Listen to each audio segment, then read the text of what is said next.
So I got Katherine Newton will reteam with Radio Silence for Ready or Not 2. I haven't even read about this. Abigail, actress Katherine Newton will reteam with Radio Silence, Ready or Not 2. Newton joins returning star Samara Weaving in the sequel from Searchlight Pictures. Radio Silence are back at the helm with a script by original Ready or Not writers Guy Busick and R. Christopher Murphy. Guy Busick's busy.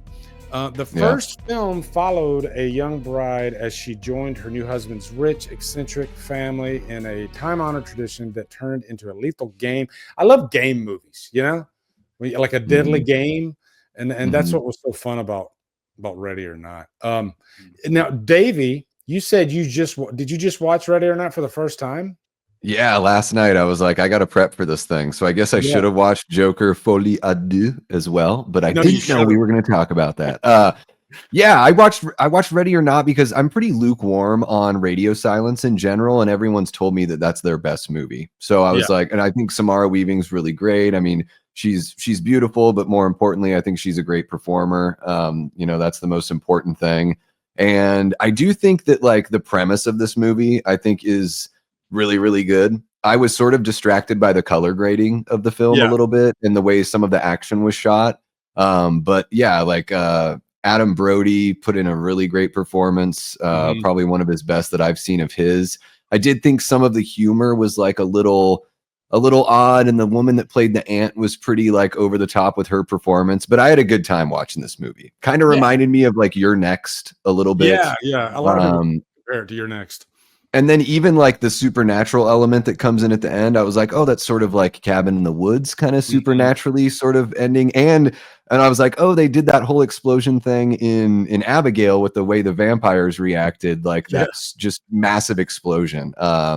So yeah, I felt like there was a little bit of that Abigail tie to it as well, just like those people in that confined space. So I'm interested to see like how they're going to do the sequel, if they're going to make it bigger.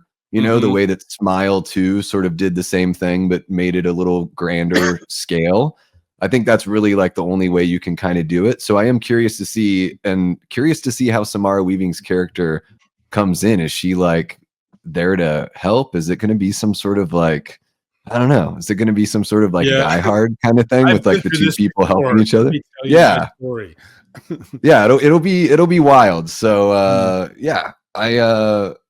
I'll be there. I'll be there to check it out. I liked the original enough to give this one a go and give Radio Silence another chance. Hopefully, it's not The Descent Part 2 in quality, because God, that is one of the worst. Like The Descent is like, oh my God, one of my all-time favorite movies of the last amazing years. Yeah, it's amazing. I love that movie. And then they come, let's pretty much give you the same movie, but pretty much take away all the believability and the charm from the movie, and really just only put the very last 10 minutes are like worth watching, and undo the fucking decisions made in the first movie by characters. Let's undo it. Like I was okay with the movie up until that point in the third act, and I was like, fuck this movie. Hate it. Total waste of time. You didn't have to have the creatures dookie in the water either. No. You could cut that out. You don't need that. It's like it took away the emotional element, right? Yeah, I say that all the time, but you got to make me feel something. And I think I've even said, like, I did a couple of the top 10s. I called it cry horror movies that make you cry. And The Descent, it made me cry. It's got such a freaking sad ending. It's just a beautiful movie, because I love a character that just goes through hell, Yeah. There's like almost like it's like a rebirth at the end of that movie, because she's so innocent and tainted and sad because her husband died, and then she finds out about this affair that's going on, and so you just feel so bad for Sarah, and then she makes it through the end of the movie this warrior, and man, it's hard to pull that off, but man, when you do it, it's so satisfying. Yeah, so, and then that's kind of what Samara Weaving was in this movie, to a lesser extent, but. Yeah, it kind of had that vibe to it where she had to take on this whole family by herself and had to learn, I guess, something about herself along the way. And so she's just like the ultimate rootable character. And I think that's why we love Samara Weaving so much. She plays that type of character so well. I do wish that she was a little more badass earlier in the film. Like there's that classic shot of her with the bullets and the shotgun, but then you end up finding out that doesn't even work anyways. So it's like a cool look, but it doesn't turn into anything that's meaningful like for her character. So I'm hoping, with the sequel that maybe there is that more jump to badassery, like Ash in the first Evil Dead movie is just a goof that can't even, like, he gets defeated by bookshelves. And then in Evil Dead 2, he like finds his swag, so I would love to see that kind of vibe. And yes, we want our characters baptized in blood. Like it's a beautiful thing, like in The Descent. So hopefully we get to carry that over to Ready or Not too. Yeah, I'm also really excited for it. I really liked the first one. Samara Weaving's great. I'm still somebody that I know I'm in the minority here, but Scream 6 is my favorite. Radio Silence. I know it wasn't the entire team, but that's my favorite thing they've done. Now, I will say that one thing. I mean, I love Katherine Newton too, which didn't even realize till last night in talking to Christian that she was in Paranormal Activity 4. I mean, I didn't even think about how she was the teenage girl, and it's the worst Paranormal Activity movie. It absolutely sucks. But he was like, "Yeah, that's got the girl from Freaky in it," and I was like, "What?" And then I looked it up. I was like, "I'll be damned." But the coolest thing about it, and I thought this would be really cool, and surprisingly, it's apparently the case behind the scenes. The shooting title for this is called "Here I Come." That's so I want to see it be titled that. The only thing I could see them I could see them wavering on it because people might go, huh? Like if you're not familiar with the first one, you won't know it's a sequel. But I hope they title it "Here I Come" because I think that's perfect. But I think it's cool.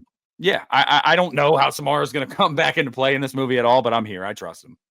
Have they talked about a Babysitter 3? That's why I brought up Ali's comment there because I